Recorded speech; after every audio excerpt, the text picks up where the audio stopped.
Hello friends, मैं अंबिका कुमारी और आप देख रहे हैं लेट्स लर्न विथ अंबिका। कैसे हैं आप सभी? उम्मीद है बहुत अच्छे होंगे और एनसीईआरटी को कम्प्लीटली फॉलो कर रहे होंगे, क्योंकि अभी आपके पास समय है और आप इसको कंप्लीट कर सकते हैं। क्योंकि यहाँ पे बीपीएससी टीआरई 3 का पूरा रिजल्ट प्रोसेस में है और बहुत ही जल्द आपको देखने को मिल सकता है। इसके बाद आपका टीआरई 4 आने वाला है और इसको आप एक अंतिम रूप से मान के चलिए कि ये आपके लिए अंतिम मौका है जिसमें आप अच्छे से प्रिपेयर कीजिए अपने आप को। डिटेल क्लासेस लेना चाहते हैं तो डिटेल क्लासेस लीजिए, एनसीईआरटी को फॉलो कीजिए, क्योंकि अभी आपके पास फिर भी समय है और बाद में आपको ये मौका नहीं मिलेगा। तो पूरा हम एनसीईआरटी 6 to 12 यहाँ पे आपको कंप्लीट करा रहे हैं, तो 6 to 12 आपको मिलेगा। आप अगर ज्योग्राफी का नोट्स लेना चाहते हैं, अगर आपके पास समय नहीं है तो आप नोट्स ले सकते हैं। नोट्स लेने के लिए आप 7992287750 पे मुझे मैसेज कर सकते हैं व्हाट्सएप पे और वहाँ से आप नोट्स ले सकते हैं। ठीक है, काफ़ी इम्पॉर्टेंट रहेगा ये सेशन आपके लिए। चलिए स्टार्ट करते हैं। हमारी बदलती पृथ्वी, आज का हमारा जो चैप्टर 3 है क्लास 7 का, ये आज हम देखने वाले हैं। तो चलिए स्टार्ट करते हैं। लास्ट में जो भी क्वेश्चंस आपको दिए गए हैं वो क्वेश्चंस आपको ज़रूर अटेम्प्ट करने हैं, ताकि आपको समझ में आए कि जितने भी चीज़ें आज अपने पढ़ी हैं वो आपको समझ में आई या नहीं। तो सेल्फ एनालिसिस भी करते रहना है आपको, और ये मौका फिर आपको दोबारा कभी नहीं मिलेगा। इतनी ज़्यादा मात्रा में वैकेंसी दोबारा कभी नहीं आने वाली है, खास करके जब तक चुनाव चला जाएगा उसके बाद आपको अभी 4-5 साल तो ऐसी वैकेंसी मिलने वाली नहीं है। और इसीलिए आपको एक बहुत अच्छा मौका है, बहुत अच्छा अवसर है आपके लिए, तो इसको बिल्कुल भी आप जाने ना दीजिए। और चलिए यहाँ पे हम देख लेते हैं। जितने भी लोग, बहुत सारे लोग जो हैं ज्योग्राफी का नोट्स मांग रहे हैं, तो उनके लिए मैं बोलना चाहूँगी कि वो नोट्स ले सकते हैं। जो भी नंबर आपको दिया गया, आप डिस्क्रिप्शन बॉक्स में जाएंगे, वहाँ भी आपको नंबर मिल जाएगा, तो आप जा करके वहाँ से ले सकते हैं नोट्स। ठीक है, जो कि आपको पूरा डिटेल में नोट्स मिल जाएगा वहाँ पे। बहुत ही अच्छी तरीके से आपके लिए बनाया गया है और आपके लिए ही है, बहुत ही मिनिमम प्राइस पे आपको मिल जाएगा। तो चलिए हम यहाँ आगे बढ़ते हैं। पसंद आ रहा है तो please like, share and subscribe कर दीजिएगा और बेल आइकन ज़रूर दबा लीजिएगा, तभी मेरे वीडियोस की नोटिफिकेशन आप तक पहुँच पाएंगे। चलिए आगे बढ़ते हैं और देखते हैं आज क्या क्या चीज़ें इंपॉर्टेंट है। तो स्थल मंडल प्लेट के बारे में आप सब पहले भी क्लास 6 में पढ़ चुके हैं, उसी को अब विस्तारित रूप में हमें पढ़ना है। तो देखते हैं यहाँ पे क्या बातें कही गई हैं। स्थल मंडल अनेक प्लेटों में विभाजित है, जिन्हें स्थल मंडलीय प्लेट कहते हैं। और ये प्लेट जो है हमेशा धीमी गति से चारों तरफ घूमती रहती है, प्रत्येक वर्ष केवल कुछ किलोमीटर के लगभग। मतलब क्या यहाँ बोला जा रहा है, जो प्लेट है वो अंदर में घूमती रहती है और हर वर्ष आपके कुछ मिलीमीटर जो है चेंजेस देखने को मिलते हैं। पृथ्वी के अंदर पिघले हुए मैग्मा में होने वाले गति के कारण ऐसा होता है। तो देखिए, आपसे एनालिटिकल प्रश्न पूछे जाते हैं एग्जाम में, वहाँ पे आपको ये ध्यान रखना है कि मैग्मा, जो पिघले हुए मैग्मा है, उसकी गति के वजह से जो है स्थल मंडलीय प्लेटों में जो है मूवमेंट देखने को मिलती है, जिससे प्रत्येक वर्ष आपको कुछ अंतर देखने को मिलता है। पृथ्वी के अंदर पिघला हुआ मैग्मा एक वृत्तीय रूप में घूमता रहता है। ठीक है, जैसा कि आप यहाँ पे देख रहे हैं, तो ये वृत्तीय रूप में आपका ये मैग्मा है और हीट मिल रहा है इसको नीचे से, और ये घूमता रहता है। अब आगे देखते हैं। प्लेट की इस गति के कारण पृथ्वी की सतह में क्या होता है, परिवर्तन होता है। पृथ्वी की गति को उन बलों के आधार पर विभाजित किया गया है जिनके कारण ये गतियाँ उत्पन्न हुई हैं। तो देखते हैं कौन कौन सी वो विभाजित किस प्रकार से किया गया है। क्या है अंतर्जनित बल, क्या है आपका बहिर्जनिक बल। तो दोनों को देखेंगे तो ये किस भाग में आपका, 2 भाग में आपका ये डिवाइड होता है, जिसे हम क्या कहते हैं, अंतर्जनित बल, जिसे इंडोजेनिक फोर्स भी कहते हैं। ठीक है, तो ये क्या होता है इसको हम देख लेते हैं। बलों के आधार पर इसको विभाजित किया गया है जिनके कारण ये गतियाँ उत्पन्न होती हैं। जो बल पृथ्वी के आंतरिक भाग में घटित होती हैं उन्हें हम अंतर्जनिक बल कहते हैं। अब अंतर्जनिक को मतलब ही यहाँ पे आपका अंदर से है। अंतर्जनिक का मतलब, इंडोजेनिक का मतलब अंदर की बात, आंतरिक बात यहाँ पे की जा रही है। तो ये एवं जो बल पृथ्वी की सतह पर उत्पन्न होते हैं उसे बहिर्जनिक बल कहते हैं। तो ये आपको तो क्लियर हो गया होगा। अब अंतर्जनिक बल जो है कभी आकस्मिक गति उत्पन्न करते हैं तो कभी धीमी गति। ये क्या करते हैं, आपको पॉइंट नोट करना है, बहुत ही इंपॉर्टेंट है, नोट्स आपको बनाते चलना है। जितनी भी इंपॉर्टेंट बातें कही गई है उसको मैंने यहाँ हाईलाइट किया ताकि आप आसानी से इसका नोट्स बना सकें खुद से भी। कोई ज़रूरत नहीं है, आपके पास समय है, आप खुद से समय दीजिए, मेहनत कीजिए और अपने नोट्स बना सकते हैं। अगर आपके पास समय नहीं है, जैसे कि आप मान लीजिए हाउसवाइफ हैं, आपके पास समय नहीं मिल पा रहा है, तो आप नोट्स भी ले सकते हैं बहुत ही मिनिमम प्राइस पे। तो उसके लिए आप व्हाट्सएप पे कांटेक्ट कर सकते हैं।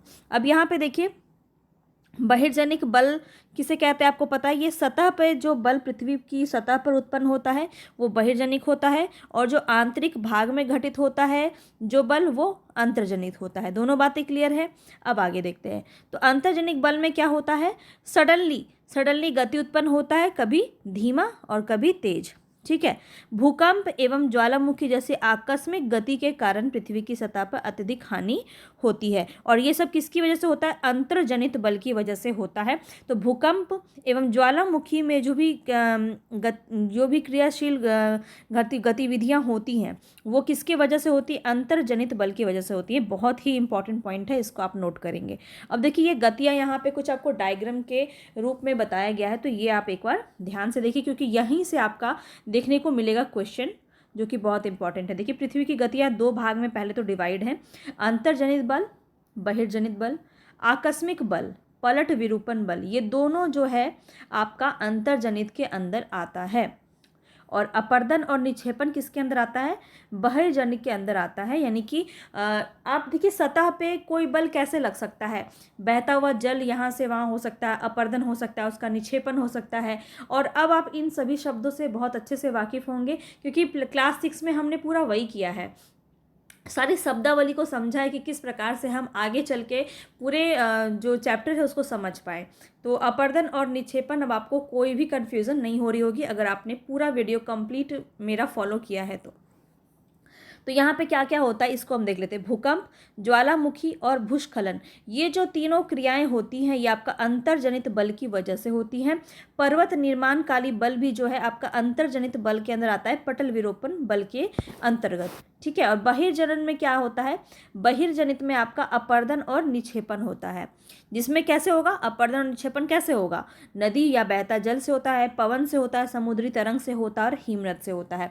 तो ये चार आपके इस प्रकार से क्वेश्चन आपके बहुत ज़्यादा पूछे गए हैं, चाहे आप सीटेट की बात करें, चाहे आप बीपीएससी की बात करें, बीपीएससी टीआरई 1, 2, 3 सब में ये क्वेश्चन आपका यहाँ से बना है। तो बहुत ही ज़्यादा इंपॉर्टेंट हो जाता है, इसको आप ज़रूर यहाँ पे ध्यान रखेंगे। एक बात और यहाँ पे देख लीजिए, स्थल मंडलीय प्लेट क्या होता है।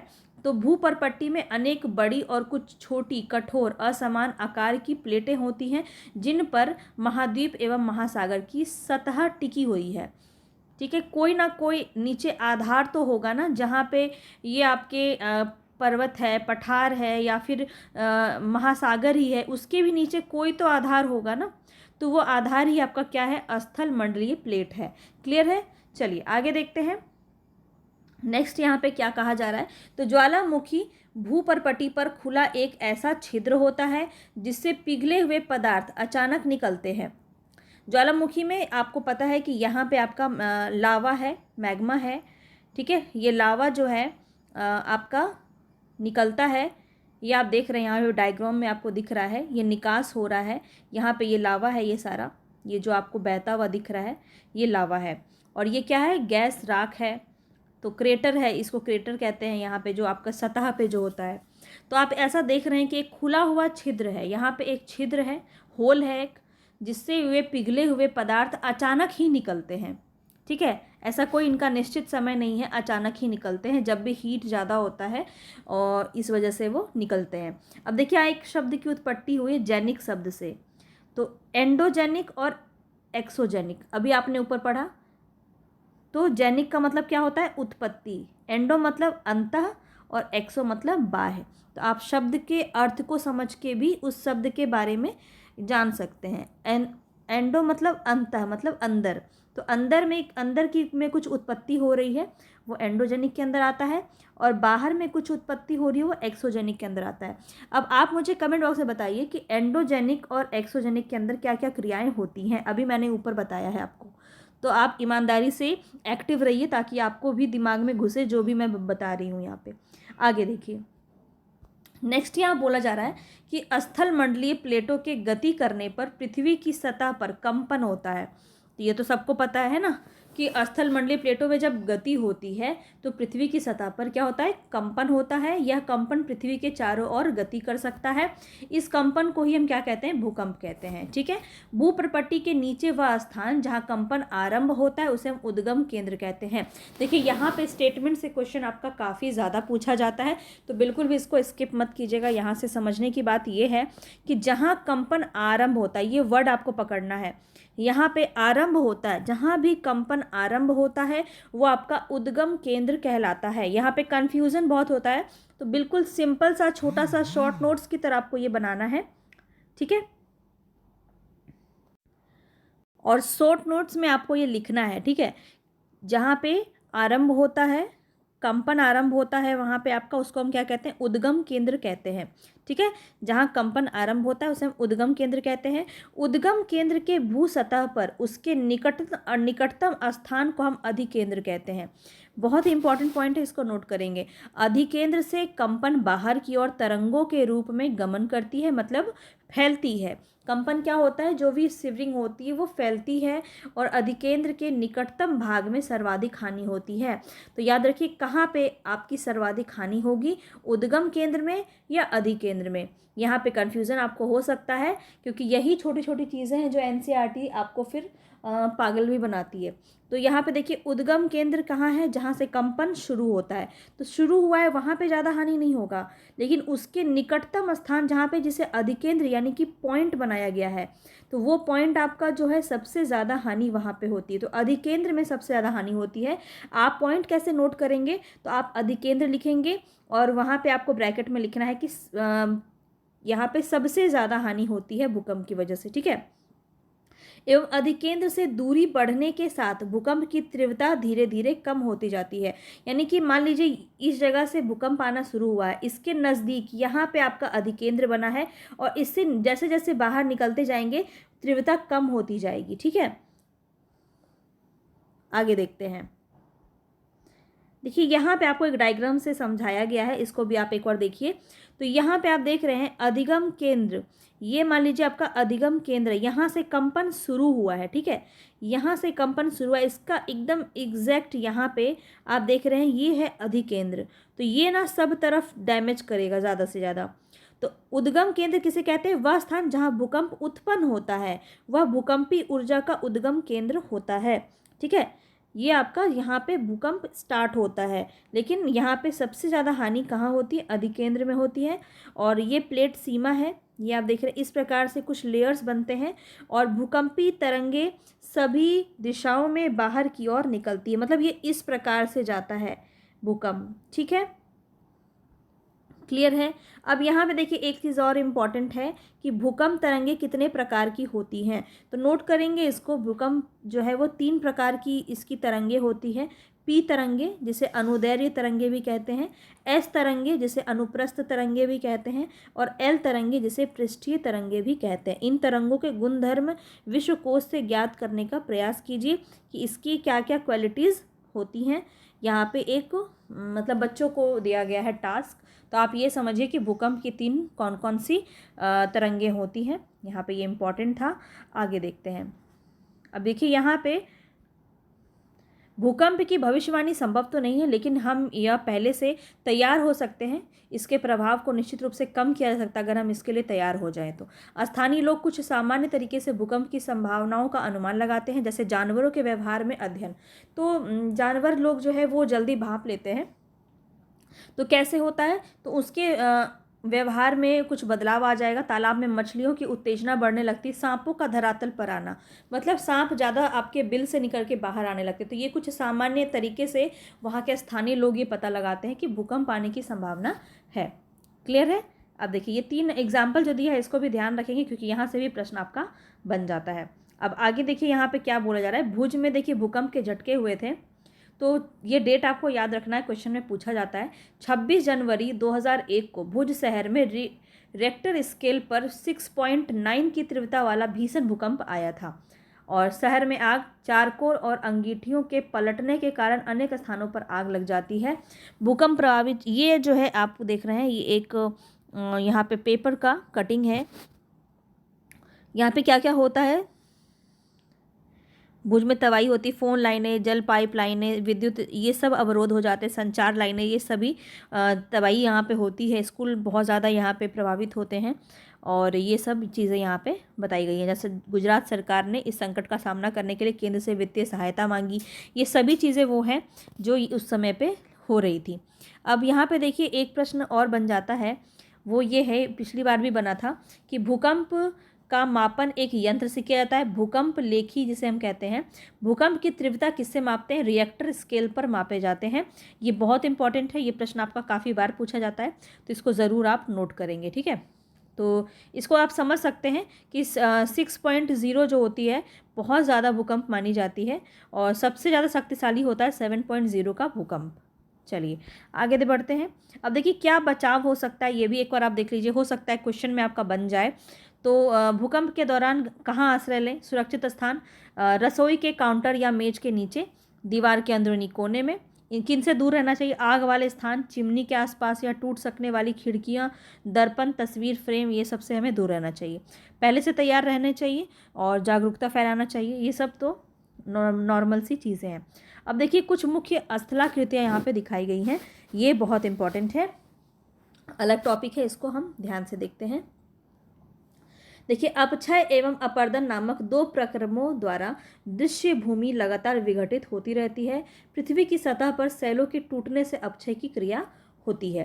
तो यहाँ पे अपक्षय और अपर्दन के बारे में बात की जा रही है, जहाँ पृथ्वी की सतह पर शैल, जो जिसके बारे में कल हमने पढ़ा था, शैल के बारे में कल हमने पढ़ा था, उसी के बारे में बात यहाँ पे हो रही है। तो पृथ्वी की सतह पर शैल के टूटने से अपक्षय की क्रिया होती है। भूदृश्य पर जल, पवन, हिम जैसे विभिन्न घटकों के द्वारा इसका क्षय को अपर्दन कहते हैं।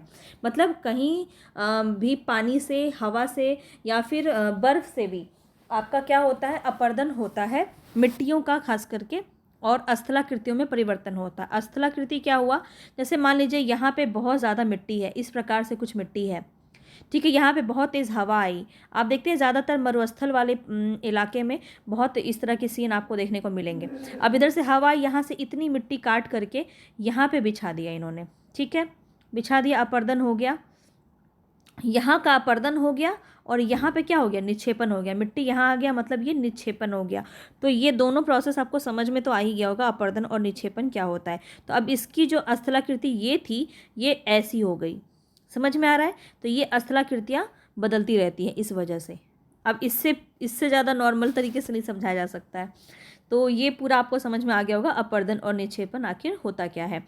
तो अब यहाँ पे देखिए कहा जा रहा है, अपर्दन एवं निक्षेपण के ये प्रक्रम पृथ्वी के धरातल पर विभिन्न स्थलाकृतियों का निर्माण करते हैं। और ये पॉइंट आपके एग्जाम में पूछा गया है और यहाँ से प्रश्न बनते हैं, इसलिए आपको ध्यान में रखना है, ठीक है। चलिए नदी के कार्य यहाँ पे, अब इसको भी एक बार यहाँ पे आप नोट कर लीजिए। सबसे ऊंचा जलप्रपात दक्षिण अमेरिका में वेनेजुला का एंजल जलप्रपात है। और अन्य जलप्रपात की बात करें, उत्तरी अमेरिका में कनाडा तथा संयुक्त राष्ट्र अमेरिका की सीमा पर स्थित नियाग्रा जलप्रपात है।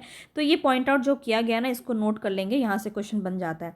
अफ्रीका के जाम्बिया एवं जिम्बाब्वे की सीमा पर स्थित है विक्टोरिया जलप्रपात। तो किस सीमा पर, किस बॉर्डर पे कौन सा जलप्रपात है, यहाँ से प्रश्न पूछा जाता है, नोट कर लेंगे।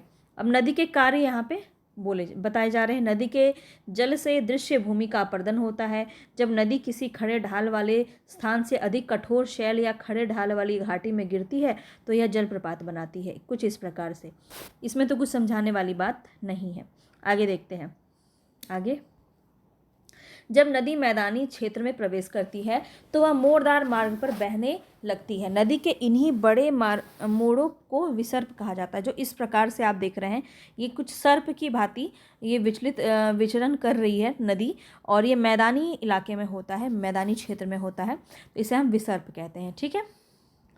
अब ऐसे ही मोड़ने के दौरान कहीं कहीं पे क्या होता है, पानी छूट जाता है। अब जैसे ऐसे करके गए और वापस आने के क्रम में यहाँ पे पानी थोड़ा सा छूट गया, तो ये क्या कहलाएगा? चाप झील कहलाएगा, इस प्रकार से, ठीक है। बहुत ही इजी सा कॉन्सेप्ट है, इसको समझिए।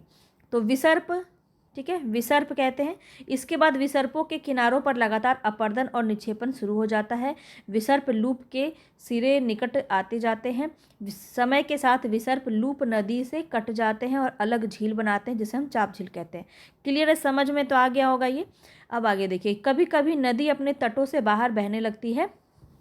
मतलब ये इसका तट है, ये जो देख रहे हैं ये इसका तट है, इससे बाहर कभी कभी नदी बहने लगती है। ठीक है, तो क्या होता है, उससे फलस्वरूप उस जगह पे बाढ़ आ जाती है। बाढ़ के कारण नदी के तटों के निकटवर्ती क्षेत्रों में महीन मिट्टी एवं अन्य पदार्थों का निक्षेपण करती है। ऐसी मिट्टी एवं पदार्थों को अवसाद कहते हैं, जो हमने कल भी पढ़ा था। ठीक है, अवसाद कहते हैं जो मिट्टी निक्षेपित होकर आती है, उसे हम अवसाद कहते हैं, ये तो हमने पढ़ा हुआ है। इससे समतल उपजाऊ क्या होती है, बाढ़कृत मैदान का निर्माण होता है और नदी के उत्तरी तटों को तटबंध कहते हैं। समुद्र तक पहुंचते पहुंचते नदी का प्रवाह धीमा हो जाता है और तथा नदी अनेक धाराओं में विभाजित हो जाती है। आगे देखते हैं, जिसे हम क्या कहते हैं, वितारिका कहते हैं। मतलब ये मुख्य नदी है और ये अलग अलग जगह डिवाइड होती जाती है, तो इसे हम क्या कहते हैं, वितारिका कहते हैं। यहाँ नदी इतनी धीमी हो जाती है। अब देखिए यहाँ पे जो फ्लो है, यहाँ पे जो फ्लो होगा वो यहाँ पे तो नहीं होगा ना, इतनी जगह डिवाइड हो चुका है ये, तो यहाँ पे फ्लो कम होगा, ये नॉर्मल सी बात है।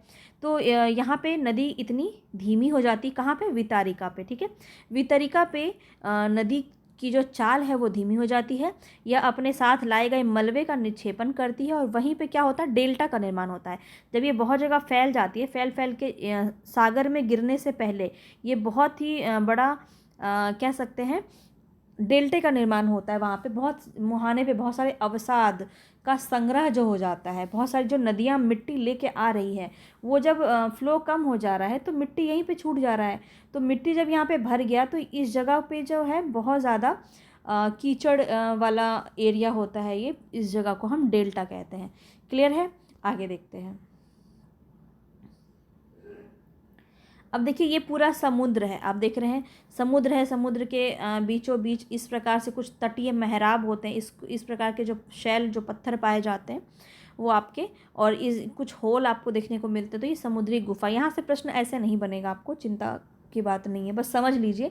तो देखिए समुद्री तरंग के अपर्दन एवं निक्षेपण तटीय स्थलाकृतियाँ बनाते हैं। तो देखिए ये कितना इंपॉर्टेंट है अपर्दन और निक्षेपण। इसके द्वारा न केवल स्थल बल्कि समुद्र तट पर भी तरंग के माध्यम से ये स्थलाकृतियों में परिवर्तन होता है। समुद्री तरंगें लगातार शैलों से टकराती रहती हैं, जिससे दरार विकसित होता है और समय के साथ साथ ये बड़ी और चौड़ी होती जाती है। ये पानी आया, फिर इसमें टकराया, फिर पानी आया, फिर इसमें टकराया, तो क्या करेगा, धीरे धीरे यहाँ पे एक होल हो जाएगा, यहाँ पे होल हो जाएगा, तो ये क्या बन जाता है, तटीय मेहराब बन जाता है, समुद्री गुफा बन जाता है। इन गुफाओं में बड़े होते जाने पर इसमें केवल छत ही बचती है और जिसे तटीय मेहराब कहते हैं। इस प्रकार से आप देख रहे हैं। ठीक है, लगातार अपर्दन छत को भी तोड़ देता है और केवल दीवारें बचती हैं। दीवार ऐसी अवस्था हो जाती है, मतलब कि आप समझ पा रहे होंगे, यहाँ पे देखिए पानी ऐसे टकराया, यहाँ पे एक होल बना दिया, अब ये टकराते टकराते ये पूरा ही गायब कर देगा इस प्रकार से कुछ, और ये एक अलग पत्थर अलग से हो जाएगा, इधर का पत्थर अलग हो जाएगा, बीच में पानी हो जाएगा। मतलब ये पानी इसको काट दे रहा है, निक्षेपित को काट दे रहा है, और ये अलग जब हो जाएगा तो इसको क्या कहेंगे, स्टैक कहेंगे। समझ में आया, चलिए आगे देखिए। समुद्री जल के ऊपर लगभग ऊर्ध्वाधर उठे हुए ऊंचे शैलीय तटों को समुद्र भृगु कहते हैं। समुद्री तरंगे किनारों पर अवसाद जमा कर समुद्री पुलिन का निर्माण करते हैं। क्लियर है, चलिए अब आगे देखिए हिमनद के क्या कार्य हैं। हिमनद अथवा हिमानी बर्फ की नदियाँ, मैं बार बार याद दिलाऊं, लास्ट के क्वेश्चंस आपको ज़रूर करने हैं, तभी आपको समझ में आएगा और आपको एक कॉन्फिडेंस भी बिल्ड होगा कि हाँ अभी जो मैंने पढ़ा, जो मैंने टाइम दिया वो एक काम किया है, और आप समझ पाएंगे कि आपने पूरा चैप्टर समझा या नहीं। ठीक है, इसलिए क्वेश्चन आपको करना इंपॉर्टेंट है। हिमनद अथवा हिमानी बर्फ की नदियाँ होती हैं।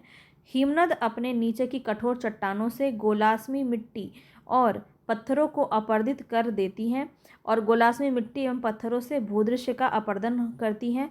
हिमनद गहरे गर्तों का निर्माण करते हैं और पर्वतीय क्षेत्र में बर्फ पिघलने से उन गर्तों में जल भर जाता है और वे सुंदर झील बन जाते हैं। यहाँ तक तो कुछ भी आपको समझाने वाली बात है नहीं। हिमनद के द्वारा लाए गए जो पदार्थ होते हैं जैसे छोटे बड़े शैल, हिमनद क्या हुआ, जो बहता, जो जैसे कि कोई भी बर्फ़ जमा हुआ है ऊंचे जगह पे और वो पिघलता है, तो साथ साथ हिमनद यानी कि ये बर्फ़ की नदियाँ इस प्रकार से बहती हुई आती है। तो वो साथ साथ में छोटे बड़े पत्थर, रेत और तलछट जो मिट्टी होती है, जो ऊपरी परत पे जो मिट्टियाँ होती है उसको निक्षेपित करती हुई आती है, उसे हम हिमनद, हिमोड कहते हैं। क्लियर है। अब देखिए पवन के क्या कार्य हैं। तो यहाँ पे देखिए आपने रेगिस्तान देखा है, इस प्रकार से रेगिस्तान होता है और रेगिस्तान में पवन अपर्दन एवं निक्षेपण का प्रमुख कारक है। ये प्रश्न आपका एग्जाम में पूछा गया है, नोट कर लीजिए। रेगिस्तान में क्या होता है, पवन होता है। अगर वहाँ पे आपको ऑप्शन में पानी दिख जाए, जल तो होता ही है लेकिन जल रेगिस्तान में नहीं होता, क्योंकि आप देख रहे हैं रेगिस्तान में हवा चलती है और उससे बालू उड़ता है इधर उधर और वहीं से अपर्दन और निक्षेपण की क्रिया होती है। तो एक प्रमुख कारक है ये, तो इसको नोट करेंगे। रेगिस्तान में आप छत्रक के आकार के शैल देख सकते हैं, जिसे छत्रक शैल कहते हैं। पवन शैल के ऊपरी भाग की अपेक्षा निचले भाग आसानी से कटती है, इसलिए यह कुछ ऐसी शैल के आधार पर संकीर्ण और शीर्ष विस्तृत करती है। अब आपको पढ़ने में बड़ा ही लगता होगा डिफिकल्ट है, पर है कुछ भी नहीं। अब जैसे यहाँ पे हवा क्या करता है, नीचे से काटता जाता है और इस प्रकार से कुछ इसकी स्थलाकृतियाँ बन जाती है। इधर ये पूरा काटते जा रहा है मिट्टी को, तो ये कट गया और इधर बड़ा सा बन गया, तो ये क्या बन जाता है, छत्रक सेल बन जाता है। और कुछ यहाँ पे बात नहीं कही गई है, इसीलिए ऐसी सेल के आधार संकीर्ण और शीर्ष विस्तृत होते हैं।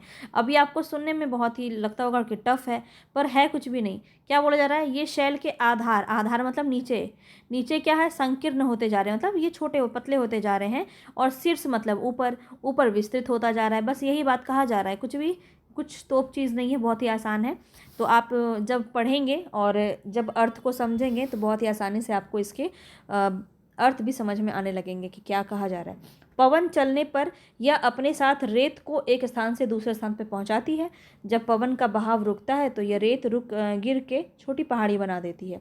अब देखिए बहाव है पूरा पवन का, पूरा बहे जा रहा है बहे जा रहा है, अब अचानक से रुक गया हवा, तो यहीं पे गिर जाएगा ना मिट्टी, तो यहाँ पे क्या हो जाएगा, छोटी सी पहाड़ी बना देगा। उसी को क्या कहेंगे, बालू टिब्बा। ठीक है, क्लियर है। तो जब बालू कण महीन एवं हल्के होते हैं तो वायु उनको उठा के ऊपर दूर ले जाती है, और जब ये बालू कण विस्तृत छेद में निक्षेपित हो जाते हैं तो उसे हम लोएस कहते हैं।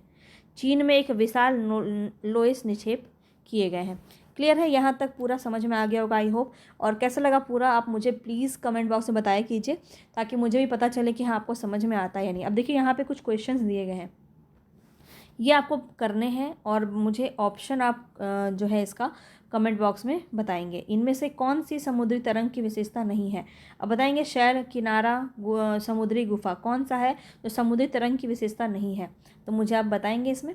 हिमनद की निक्षेपण विशेषता क्या है। ऑप्शन यहाँ दिए गए, बाढ़कृत मैदान, पुलिन और हिमोड। बताना है, ईजी है, बहुत आसानी से समझ जाएंगे आप। पृथ्वी की आकस्मिक गतियों के कारण कौन सी घटना होती है, और छत्रक शैलें पाई जाती हैं, किस में पाई जाती हैं, बहुत ईजी है। चाप झील यहाँ पाई जाती, कहाँ पाई जाती, ये सब आप मुझे बताएंगे। अब यहाँ पे देखिए कुछ मिलान करने वाले प्रश्न भी हैं, इसको भी आप करेंगे सॉल्व, ठीक है, और ऑप्शन बताएंगे।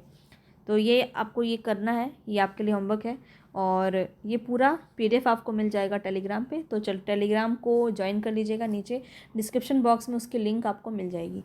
मिलेंगे नेक्स्ट वीडियो में, तब तक के लिए धन्यवाद। पसंद आया होगा तो लाइक शेयर सब्सक्राइब प्लीज़ कर दीजिएगा।